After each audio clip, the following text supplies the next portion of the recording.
It's just the calendar switching over a year, right? It's just, I mean, literally you went a little bit further around the sun than you did the day before. Congratulations. None of us had anything to do with that, but it happened. But I love that there is both like the continued faithfulness that takes place, but then also fresh starts, fresh chances. It's a time of year where we regularly look back and say, all right, how was the last period of time? And then who do I want to be looking forward? Like it's a natural place where we're able to do that. And so not just Christians, but literally most people around the world start asking those questions when they look back to look forward. And it's also a chance just to clarify maybe a little bit. People are asking questions. And so we get a chance just again to solidify, why do we do the things we do? And so I'm going to give, just at the beginning, we're going to have two little short teaching times. At the beginning of each one, I want to communicate a little bit about why and how we do what we do. Then let you have a chance just to chop it up with each other real quick. But the question of why do we gather, I want us to think through this, because why we gather here or we gather in homes, we have people that are gathering in homes right now. We have people that are gathering online. We have people that are coming together around the gospel, around this part of God's family called Missio Mesa. But why do we do this every single week? It's not because we have nothing better to do. It's not because it's just tradition and that's what you have to do and you ought to do and so we do it, or at least I hope that's not why you do it. But the reason that we as a leadership for Missio Mesa want to continually gather together, there's at least three reasons, and I'm just going to walk through them. The first one is that we want to experience God's presence. And so yes, God's presence is out in the desert, it's out in the mountains, it's in your bedroom, it's underneath your sheets, it's while you're taking a nap. Like God's presence fills the earth. Yes, it does. But there's also something special that happens when we, as God's people, gather with others who say, this is my family, this is my God, I am free to worship him. I gather around a table and there's a thin space with the bread and the juice. And we remember all that Christ has done. And for an hour and a half out of our busy week, we're able to sit and soak in the true story in a way that we're often not able to do through the rest of the week. And so we pray every single week before you come in and ask that God would make his presence known. We don't ask his presence to show up because we believe it's already here, but we do ask that he would make it known. And that's something we lean into and ask for. The second reason that we gather together is we want to encourage each other with the gospel. And so yes, from the front, and hopefully what is communicated from the stage as people pray and play music and teach is always the good news of Jesus. It's never just good advice.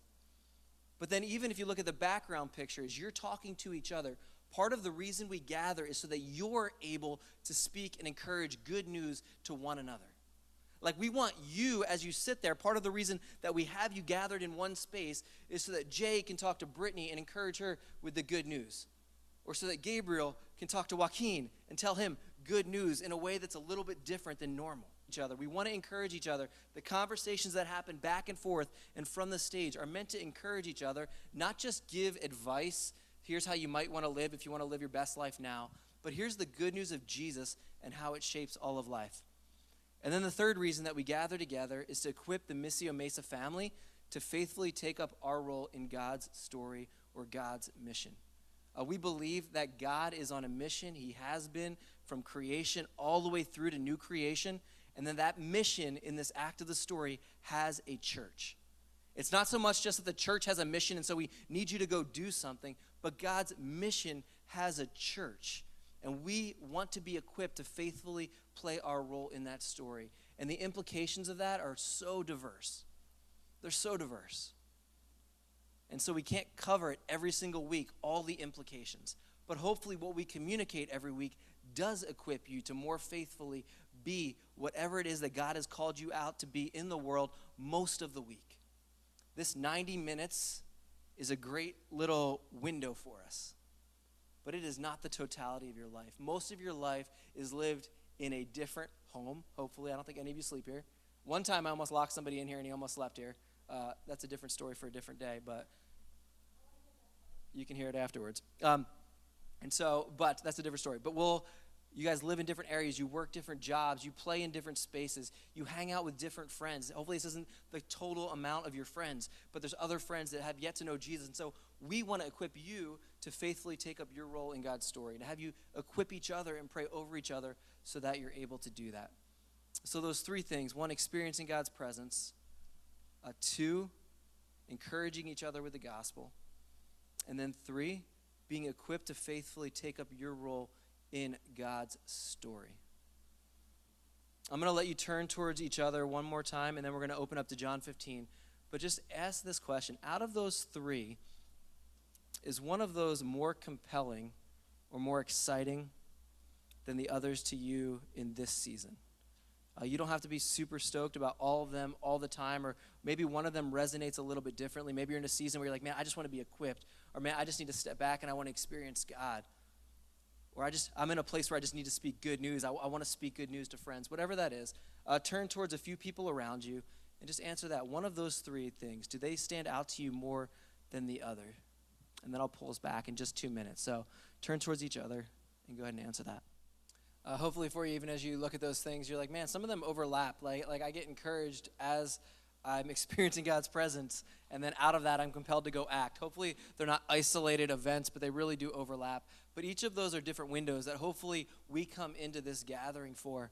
And then the next piece that is for us is that we want to do that together in Mesa. So we could do that any other place, right? We can experience God. We can encourage others in the gospel. We can be equipped to take up our role in God's story. But we want to do that. We've chosen to do that as a church, Missio de Mesa, here in Mesa together.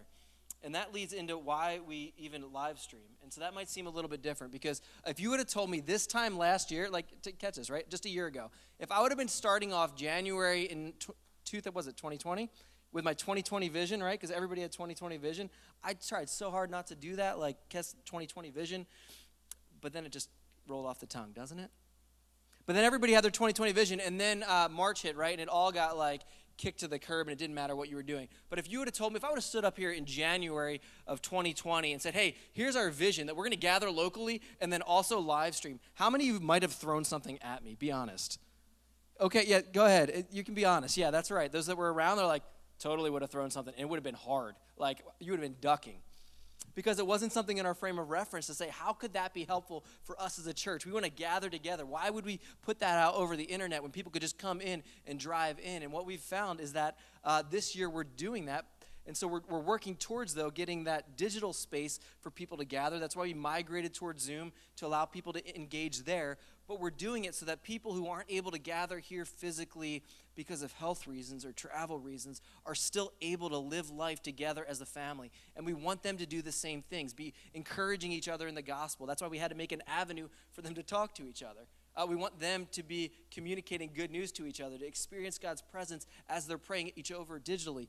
Something ridiculous that happened when we were having the online church thing at the beginning, when we were figuring out everything just at the beginning of COVID. Like, do you guys remember in several of those calls, people joined in and literally started following Jesus as we were doing online church, which is bonkers. Like that was just a little bit of Jesus saying, hey, I know there's a pandemic, but trust me, I got this, and I'm going to do what I'm going to do. And at least for me, just facilitating those online gatherings, like, oh, this is a real friend who actually just met Jesus, who I can connect to another local church, and they're part in Florida, and one was in France, and was able to connect them to local churches in those areas where they're being discipled up and raised up in the maturity of Jesus because of something we were able to do technologically. That's pretty crazy. And so we're going to continue doing that. So if you're in a place where you're like, man, I can't come next week, we're always going to continue, at least during this season of COVID, to have that as an option. The last option, just for you to know as you gather, and this is the last piece, is that we also have home church liturgies. Every single Sunday, we're putting these up on the website. And what this is if you or your missional community or your family say, hey, the digital thing's not really for me, and I fully get that. We just want to get together with a few families. We've got a smaller circle that's getting together. Or you want to continue to soak in the stuff we talk about on Sunday throughout the week.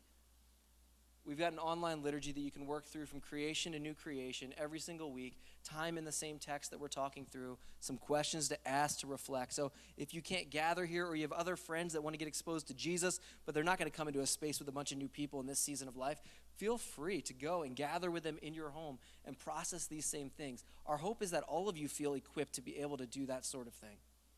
And again, in your home, to be experiencing Jesus, encouraging each other with good news, and then also equipped to faithfully take up your role in God's story. And so those are three different ways that we want to continue to enable and empower and release you to do the work that God's invited you to do in this season.